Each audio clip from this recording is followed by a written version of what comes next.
S'exprimer par la photographie comme s'exprimer par l'écriture, en fait pour moi c'est la même chose. Et j'ai toujours écrit de la poésie, j'ai toujours écrit des nouvelles, et donc ça c'est un prolongement de tout ce que j'ai toujours fait en fait.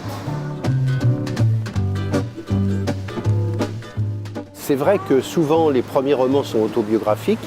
Là en l'occurrence c'est une nouvelle que j'avais écrite, que j'ai voulu continuer.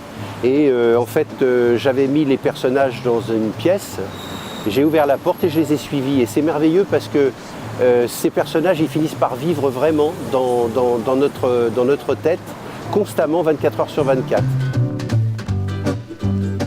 La photo, c'est pas terminé du tout, c'est, comme je disais tout à l'heure, c'est un mode d'expression comme un autre.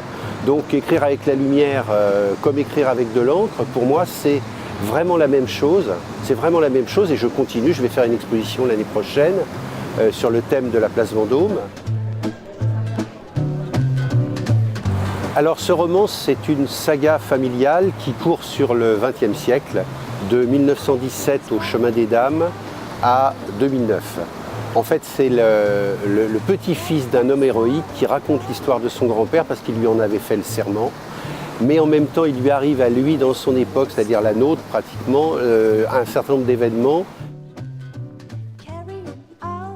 Alors, l'association, les pipac, tout ça, ça ne s'arrête pas, ça continue, ça marche de mieux en mieux.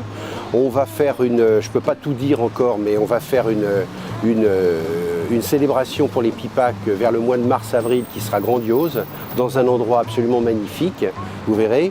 Et non, ça ne s'arrête pas. Moi, la gloire d'Albert Kahn, ça compte pour moi. D'ailleurs, il est dans mon roman, comme le sont Marie-Hélène Dietrich, comme l'est Rose Valland, Greta Garbo, enfin, les endroits aussi. On est à New York avec Saint-Exupéry, on est à Boulogne avec Albert Kahn, on est à Venise avec l'écrivain, on est à Londres avec De Gaulle. Enfin voilà, c'est un ensemble de choses qui nous permet de traverser le XXe siècle.